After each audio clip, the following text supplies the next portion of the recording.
आज चर्चा का विषय है सामान्य नर्सरी। क्या है नर्सरी? मिट्टी में जो नवजात पौध विकसित किए जाते हैं उनकी सबसे पुरातन विधि, ये 3 तरीके हैं, इसके 3 प्रकार हैं: स्ट्रेच प्लांट, व्यापारिक नर्सरी और लैंडस्केप नर्सरी। बात कर लेते हैं क्या सुविधा चाहिए नर्सरी के लिए। तो सिंचाई की व्यवस्था हो और ऐसा जगह हो जहां जल जो है उसका निकास हो, ऊंचाई पर नर्सरी हो और पानी जो है सो आसानी से ढाल टाइप का हो, निकल जाए, उसमें जड़ में जमा न रहे।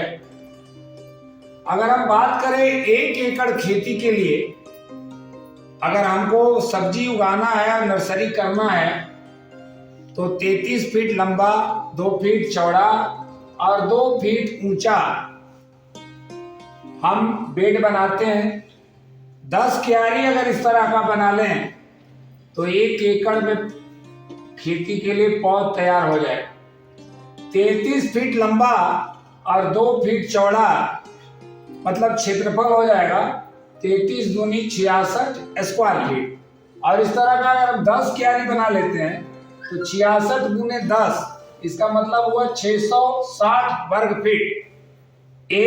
435.6 वर्ग फीट 1 डिसमिल जमीन का मतलब होता है।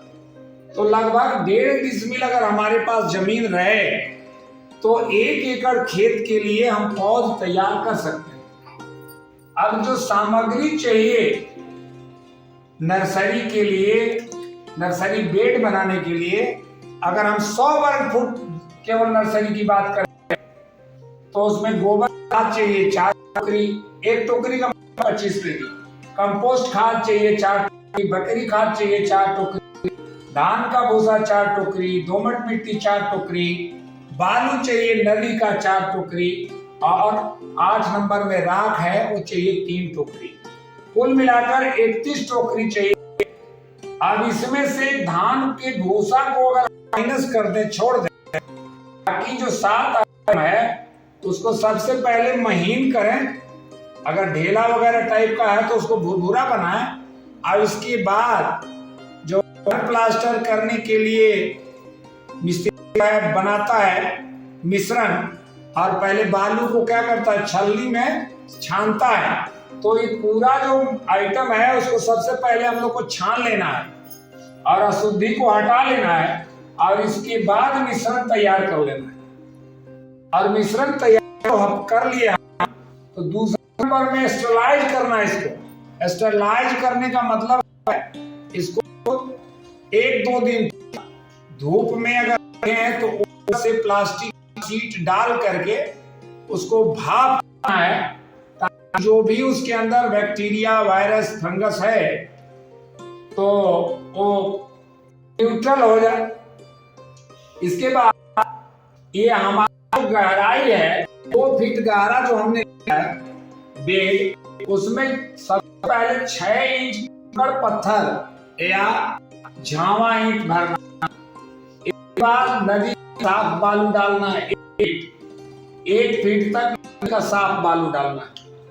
इसके बाद ये जो मिश्रण अभी तैयार किया था उसमें से 1 केजी मिश्रण ले लेंगे, कॉपर ग्रुप का कोई एक उसमें मिला लेंगे। इसके बाद उसको डाल करके ऊपर से और फव्वारा सिंचाई से नम पूरा। इसके बाद जो हमारे पास बीज है जिसको नर्सरी उगाना है, उस बीज को उपचारित करने के लिए आपको बताया FIR सिस्टम उपचार होता है। एफ का मतलब रासायनिक खेती अगर हम लोग करते हैं, केमिकल फार्मिंग करते हैं, तो सबसे पहले फंगिसाइड से फफूंदी से होता है बीज उपचार। फफूंदी में आता है कार्बेंडाइम, बेवेस्टीन, थीरम। इसके बाद इंसेक्टिसाइड से होता है, इंसेक्टिसाइड में आता है क्लोरोपाइरिफास। इस राइजोबियम कल्चर से होता है, ये रासायनिक खेती में। और अगर हम जैविक खेती की बात करें तो जैविक खेती में जो हम बीज करते हैं और ट्राइकोडर्मा या स्यूडोमोनास से करते हैं। और आजकल 0 बजट नेचुरल फार्मिंग हो रही है, मतलब हम एक देसी पाल लें और कोई भी तरह का हमको समस्या ना रहे, भी खाद के लिए मतलब उर्वरक की जरूरत ही ना पड़े, खाद बना ले और इसके कीटनाशक की भी जरूरत ना पड़े। हम जो है सो सब अपने घर में कीटनाशक भी तैयार करें।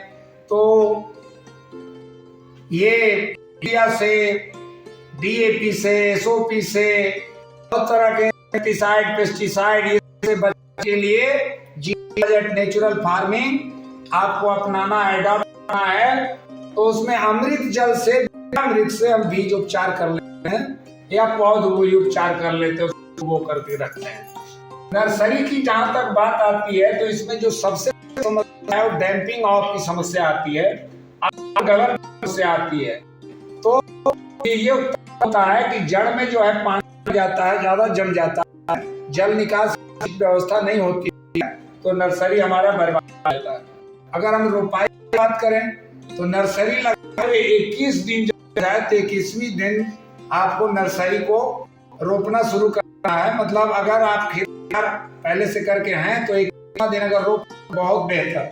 मतलब 21 से 30 दिन के बीच में आप कंप्लीट कर, अगर नहीं करते हैं नर्सरी को रोपन में परिवर्तित करते हैं तो उत्पादन जो है सो कम होने लगता है, घट जाता है, प्रभावित हो जाता है उत्पादन। जहां तक कुछ तथ्यों की बात करें सब्जी में हम लोग, तो प्रत्येक व्यक्ति को अगर कुपोषित नहीं होना है, संतुलित आहार चाहिए, उचित पोषण चाहिए, तो उसको 250 ग्राम प्रतिदिन सब्जी खाना होगा, जिसमें कैटेगरी वाइज दिया है। जड़ी जो कोल क्रॉप्स है, रूट क्रॉप्स है, ये ट्यूबर क्रॉप्स वो 65 ग्राम, जड़ वाली जो ट्यूबर क्रॉप 65 ग्राम व्यक्ति को प्रतिदिन